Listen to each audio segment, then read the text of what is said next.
Shalom, saudara kekasih Tuhan, dimanapun saudara berada. Kita patut mengucap syukur kepada Tuhan oleh karena kesempatan yang Tuhan berikan kepada kita untuk merenungkan firman Tuhan. Firman Tuhan akan saya beri judul pada saat ini adalah Jangan Takut. Sedangkan nas Alkitab terdapat di dalam Markus pasal yang ke-6, ayat yang ke-45 sampai 52. Demikianlah firman Tuhan. Sesudah itu Yesus segera memerintahkan murid-muridnya naik ke perahu dan berangkat lebih dulu ke seberang ke Betsaida. Sementara itu ia menyuruh orang banyak pulang. Setelah ia berpisah dari mereka, ia pergi ke bukit untuk berdoa. Ketika hari sudah malam, perahu itu sudah mulai di tengah danau, sedang Yesus tinggal sendirian di darat.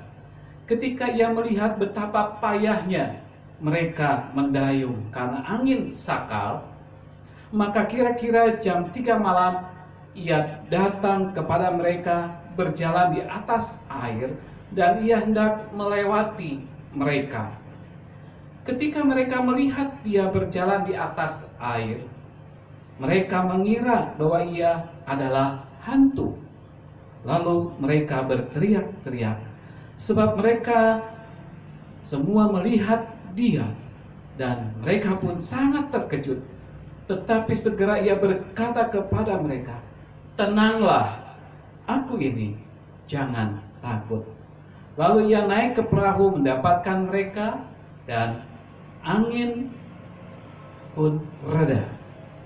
Mereka sangat tercengang dan bingung, sebab sesudah peristiwa roti itu mereka belum juga mengerti, dan hati mereka tetap degil.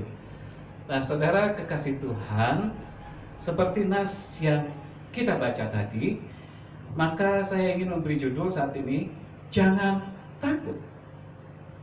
Saudara kekasih Tuhan, setiap orang pasti pernah mengalami takut, ya. Banyak orang yang mengalami ketakutan. Saya ingin beri contoh ketakutan akan masa depan, hidup dan kehidupannya. Karena ada persoalan, permasalahan yang terjadi, bahkan menerpa perjalanan bahtera kehidupan rumah tangganya, yang mungkin saja dikatakan bahwa rumah tangganya itu hampir hancur. Ketakutan akan kondisi kesehatan, oleh karena sakit penyakit yang dialaminya selama ini sudah bertahun-tahun nggak kunjung sembuh. Ada ketakutan karena pada bulan-bulan yang akan datang kita akan di PHK dari perusahaan di mana kita bekerja. Saat ini tidak sedikit juga orang yang mengalami ketakutan oleh karena ada COVID-19 yang sudah terjadi berbulan-bulan, bahkan hampir di seluruh dunia mereka merasakan ada COVID-19. Dan kita tahu juga tidak sedikit orang yang meninggal karena virus ini. Saudara-saudara dikasihi Tuhan, semua ketakutan itu membuat kehidupan manusia menjadi bingung, membuat menjadi kacau, atau dengan kata lain, hidup dan kehidupannya menjadi tidak tenang. Nah, saudara kekasih Tuhan, tadi kita sudah membaca di dalam nas kita di dalam Markus pasal yang ke-6 ayat 45 sampai yang ke-52. Di sini kita tahu, saudara-saudara, apa yang dialami oleh murid-murid daripada Tuhan Yesus Kristus. Memang di dalam nas ini Yesus menyuruh mereka berangkat dahulu Betsaida memakai perahu, sementara Yesus masih nanti akan menyusul. Tetapi kita tahu, saudara-saudara, pada waktu mereka perjalanan menuju Betsaida memakai perahu, apa yang terjadi? Di tengah danau pada jam 3 malam mereka diterpa angin sakal. Mereka berusaha untuk bisa mengatasi semuanya. Mereka mendayung dan mendayung perahu. Dan saya bisa membayangkan mereka begitu panik. Mereka begitu payah, kecapean. Dan pasti juga ada ketakutan yang dialami mereka. Saya juga memikirkan pasti mereka itu akan mengalami hal yang tidak mereka inginkan, yaitu tenggelam. Mereka berusaha menangani, tetapi angin tersebut tidak reda. Tetapi apa yang terjadi, saudara-saudara, di dalam pasal yang ke-6 ayat yang ke-50 dari Markus ini, bagian akhir, Yesus berkata, "Tenanglah, aku ini, jangan takut."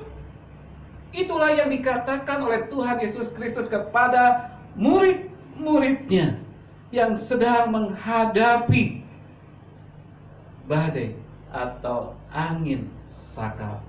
Saudara-saudara yang dikasihi Tuhan Yesus Kristus, apa yang Yesus katakan kepada murid-muridnya, jangan takut. Itu jugalah yang dikatakan oleh Tuhan Yesus Kristus kepada kita semua, kepada saudara dan saya yang saat ini sedang berada di dalam perahu kehidupan kita, yang mungkin kita saat ini juga sedang diombang-ambingkan oleh angin sakal yang membuat kita menjadi takut. Hidup kita diombang-ambingkan dalam pergumulan-pergumulan hidup yang menerpa kita. Saudara yang dikasihi Tuhan, saat ini melalui nas yang kita baca menjelaskan kepada kita supaya kita tidak berada dalam ketakutan, bahkan tidak berada di dalam ketakutan yang berlebihan karena ombak masalah kehidupan yang besar. Mengapa kita perlu tidak takut yang berlebihan? Ada 3 hal yang patut untuk kita renungkan. Yang pertama, Tuhan Yesus bertanggung jawab atas kehidupan setiap anak-anaknya. Yang kedua, pertolongan Tuhan Yesus tepat pada waktunya. Dan yang ketiga, pertolongan Tuhan Yesus di luar kemampuan manusia. Yang pertama, saudara, Tuhan Yesus bertanggung jawab atas kehidupan setiap anak-anaknya. Kita perlu mengingat kembali bahwa Yesus telah menjadikan kita anak-anaknya. Maka Dia adalah Bapa kita yang tidak pernah membiarkan, yang tidak pernah meninggalkan kita sebagai anak-anaknya. Apalagi membiarkan kita sampai jatuh, bahkan tenggelam dalam ombak masalah yang besar. Buktinya, saudara, buktinya Yesus tahu apa yang dialami murid-muridnya. Yesus berjalan di atas air. Yesus datang. Yesus mau menolong mereka. Yang artinya Yesus bertanggung jawab. Yesus Bapa kita, Dia akan datang dan menolong kita semuanya. Dia bertanggung jawab. Dia sebagai Bapa bertanggung jawab terhadap anak-anaknya. Bagi kita yang percaya kepada Dia. Saudara, saya sebagai orang tua, saya sebagai seorang bapak atau seorang ayah, saya punya anak 3, saya bertanggung jawab. Saya merasa bertanggung jawab terhadap anak-anak saya. Demikian juga dengan saudara. Kita ini adalah anak-anak Allah. Tuhan adalah Bapa kita. Dia bertanggung jawab pada waktu kita menghadapi badai kehidupan yang menerpa di dalam hidup dan kehidupan kita.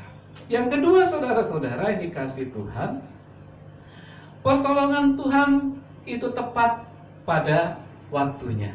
Tepat pada waktunya. Seringkali kita merasa takut. Karena apa? Karena seakan-akan Tuhan belum memberikan pertolongan kepada kita. Yesus berkata, jangan takut. Ya. Yesus berkata, saudara, jangan takut. Karena pertolongan Tuhan akan datang tepat pada waktunya. Ia tidak pernah terlambat. Dan pertolongan Tuhan tidak akan pernah terlalu cepat, namun selalu tepat pada waktunya. Inilah yang patut untuk kita renungkan. Tetapi kita sering tidak sadar kalau Tuhan datang dan memberi pertolongan kepada kita. Contohnya saudara-saudara, kalau kita perhatikan di dalam ayat yang ke-49, ya, saudara bisa baca di situ, sesungguhnya Yesus sudah berinisiatif datang, berjalan di atas air. Ya, tepat pada waktunya. Tetapi apa yang terjadi, saudara-saudara yang dikasih Tuhan? Ketakutan membuat murid-murid tidak jelas akan kehadiran Yesus di tengah-tengah mereka. Malah mereka menganggap Yesus itu adalah hantu. Ya, saudara-saudara, Yesus sudah datang.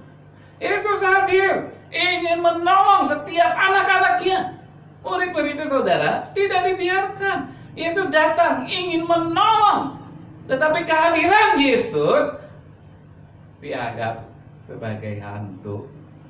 Mungkin gitu saudara-saudara yang dikasih Tuhan. Kalau kita sudah diperhadapkan kepada persoalan-persoalan yang berat, hidup kita diombang-ambingkan dengan persoalan-persoalan yang berat, kita rasanya merasa Tuhan tidak datang dan Tuhan tidak datang. Padahal Tuhan datang, tetapi kita tidak menganggap bahwa Tuhan itu datang menolong kita, karena mata kita dibutakan dengan persoalan-persoalan yang ada. Saudara-saudara, percayalah, pertolongan Tuhan tepat pada waktunya. Tuhan tidak pernah membiarkan kita, tetapi yang datang. Tidak membiarkan kita sampai tenggelam di dalam persoalan dan pergumulan kita, tetapi Ia hadir dan mau menolong kita. Saudara yang dikasih Tuhan, mari kita rasakan kehadiran Tuhan yang senantiasa ada di sisi kita dan menolong kita. Yang ketiga, Bapak Ibu yang dikasih Tuhan, adalah pertolongan Tuhan Yesus di luar kemampuan manusia. Di dalam ayat yang ke-50, ayat yang ke-51, kita bisa perhatikan di sana. Apa yang dilakukan? Yesus naik ke perahu. Apa yang terjadi ketika Yesus naik ke perahu, saudara? Anginnya langsung reda, saudara. Anginnya langsung reda. Saudara, kita sering memikirkan bagaimana Tuhan nanti akan menolong kita. Tetapi saudara-saudara, seringkali apa yang kita pikirkan tidak seperti yang Tuhan kerjakan. Dan yang Tuhan kerjakan itu melampaui batas kemampuan manusia. Luar biasa. Saudara-saudara yang dikasih Tuhan, pertolongan Tuhan akan selalu di luar pemikiran kita. Saudara-saudara, pertolongan Tuhan itu akan selalu di luar kemampuan kita. Karena pertolongannya adalah ajaib. Karena pertolongannya adalah luar biasa. Pada hari ini, saudara, mari kita akan ingat, pada waktu kita menghadapi badai kehidupan, apa yang harus kita lakukan? Dan apa yang harus kita ingat? Yaitu yang pertama, Tuhan Yesus bertanggung jawab atas kehidupan anak-anaknya. Yang kedua, pertolongan Tuhan Yesus tepat pada waktunya. Dan yang ketiga, pertolongan Tuhan Yesus di luar kemampuan manusia. Yang artinya bahwa Yesus sanggup untuk melakukan segala perkara. Saudara, apa yang menjadi perenungan kita pada saat ini? Apa yang sedang kita hadapi di dalam hidup dan kehidupan kita?